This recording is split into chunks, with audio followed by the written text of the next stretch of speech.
So this next, that was my fault for touching that, I think. This next one is, it's a monologue out of a play. I have written a full play, a Scottish play, called The Barkin House. And this play is set at the end of the 19th century in a little fishing croft which exists on the Isle of Arran, in Lochranza. And it's set, as I say, at the end of the 19th century. Now, the barking was the process whereby they seared and waterproofed the nets and the sails. And normally this would be done by men. This play, of course, stars a very strong female who has been left to do this because she has an invalid husband and she has lost the rest of her family. Throughout the play, she has an ongoing battle with the sea, and when she shouts off to the right, she's shouting at the sea. And she's actually relating the story of how she came to Arran to her little baby granddaughter who's in a cradle by her feet.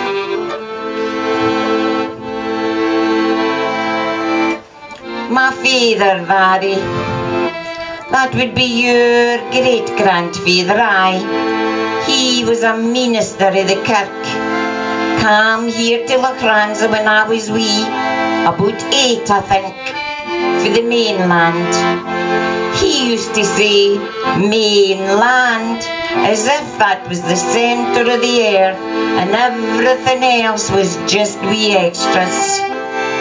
Oh, I mind it fine. That's when I first knew I couldn't get on with you. Came here, my mother, father and me. I had no brothers and sisters. There was just me. I suppose that's why my daddy took the time to teach me the reading and the writing. In English, no Gaelic. My mum spoke the Gaelic though. She came for the islands up north, but no my father. He was learned, mind you. Knew Latin and English. He didn't teach me the Latin, but oh, aye, the English. I could read all his books afore I was 10, and then I never saw any new ones. But there was aye the Bible, of course, and all the stories in there.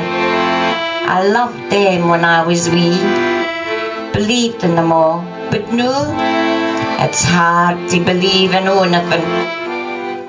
Oh, my father would be shocked. But how can a God be merciful and let such terrible things happen? How can he let you have such cold, grey powers? It was a terrible journey in that boat. Great big waves, up and down, up and down. I was that sick and sick till nothing was left in my stomach, I thought. I made all sorts of promises to you. I promise I'll be good. I'll never be a bad girl again. Oh, please stop. But you never let up. You never do.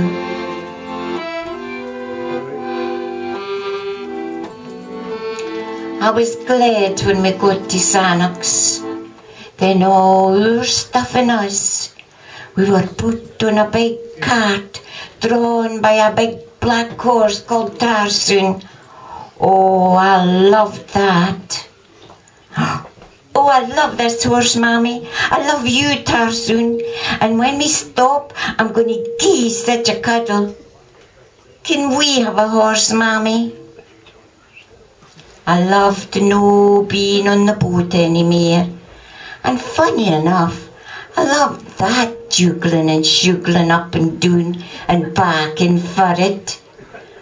And when we came to the Bobly, Oh, that was just great. All the big folks had to get off so's the horse could make it up that long brae.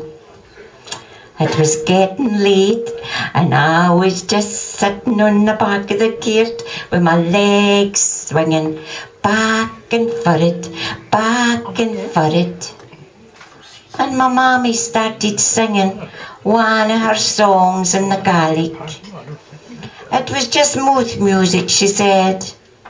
She would sing a bit, then you had to join in.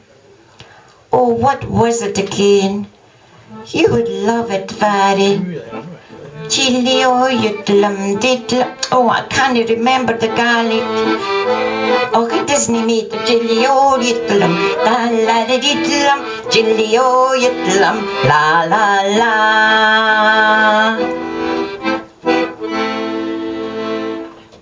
Oh, aye. You would love it very.